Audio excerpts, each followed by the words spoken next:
In this movie, this lesson, we have a gnarly problem. I love that word. I don't even know if I'm using it correctly. But we're going to put text on a path. Now let's look at what we have. We have down here in this layer, basically the stuff that we want the text to look like it's on. And we have another layer up here that has this actual circle in it that's exactly that size. I want the text here, inside this area here, and some more down here. So that's putting the text in different positions. Now that would be extremely difficult on one circle. So a lot of people might do something like this, which would be fine, is they basically take two circles, put some of the text they want on one, put the bottom text on the other one, align them back together so they look like one, and there you go. But I've got an easier solution here that saves you making another circle and works just as good. What I want you to do first is go and find your eraser tool and open it up. Select the scissors tool. Never run with scissors, as my mother used to say. We're going to cut this in half left and right. We're going to go to this anchor point right here and click and do the same thing over here. Now I'll pick up my selection tool to prove an obvious point. Now we have two shapes. Now I'll put that right back where it was because now it visibly looks like a single shape or a single object. I can put the text on both sides now and control them independently. So let's go ahead and pick up our Type on a Path tool. Let's click right about here and type in one of a kind. We're going to come down here to this one and this one right down here. Let's go ahead and pick up our Type on Path tool again and come to, about there, and type in Productions. Actually, I'm typing in Productions. You'd probably type in something else. That's the name of my company. Now let's go ahead and start playing around with this. I'm going to pick up my selection tool, and let's start with the guy up here. Now remember, let me go ahead and move this up, make it a little bit bigger. You can see all these little points around here that we need to play around with. Let's start by centering the text. Now let's do that on both of these. Now notice I'm doing that with the selection tool because it's kind of like a global thing. Now with it centered, let's go back to this one. We have that little line coming up right here, and you're going to see, again, let me make that bigger for you. You're going to see a little arrow, and that arrow is pointing up. That's what you want to see. We're going to grab it, and we're going to put it right on center. Just like that. We're going to do the same thing with this one. But this one, we're going to do one more thing. We're going to grab that same line and push inward. We put the text on the other side, which is what I want. Now on this one, let's go back to this one. Let's make it bigger. So I'll need the text tool for that. Just double click and select it.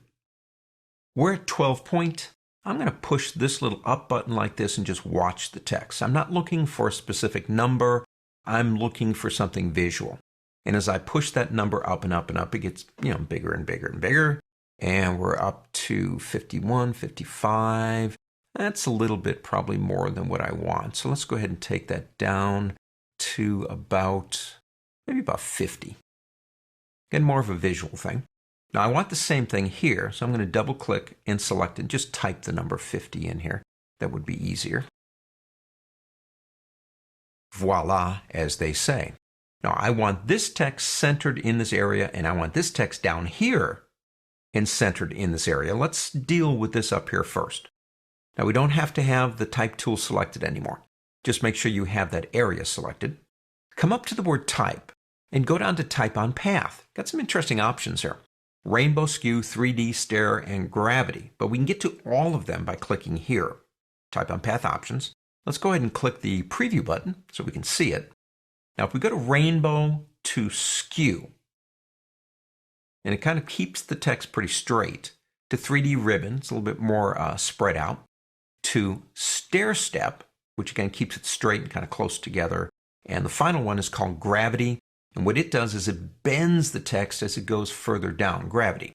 I think I'm actually going to take that back to rainbow. I'm happy with that part of it. Now on baseline, we're aligning the text to the path based on the baseline, which is typically the bottom of the text. But we can go in here and say ascender, and it'll push it down in. Ascenders are the lowercase letters that have a part up here, like the letter F and the letter D. That's an ascender, and actually that's not too bad. We're going to stop there. For spacing, I'm going to go in here and, basically I can do this. I can click here and try a number, like a -36. Or you could try typing numbers in if you want something bigger. So if I go in here and type in like 100.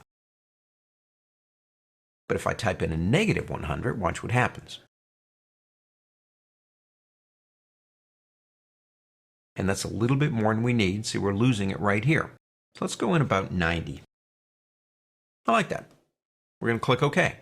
Now we know we did a -90 with an ascender on this text. If we click OK on this one down here, let's do the same thing. Let's go into Type and go into Type on Path Options. We want to leave it at rainbow. Incidentally, the word flip right here, let me turn the preview on, flips the text. We could have used that as opposed to doing it here, but it's fine. For this one, though, we did a -90. I'm going to do a +90 here because it's on the bottom. Okay, so we've got the text spread out the way we want it to be, but we still have a problem here. I want the text in the middle. This one's not too bad. Might push it just a little bit. We're going to go to Standard Type Tools for that. Let's click OK. Here's our character panel. Let's bring it out and open up the options by clicking here. All of the stuff right here will control this text, even though it's on a path. So let's start with productions. What I want to do is change the baseline, and that's right here. If I click this up arrow, notice it begins pushing the baseline up, and I'm going to put it to, well, visibly where I think it's about its center. And I'll go to this one, and I'm going to do the same thing, except I'm going to go the other direction to pull it in. Maybe something about like that.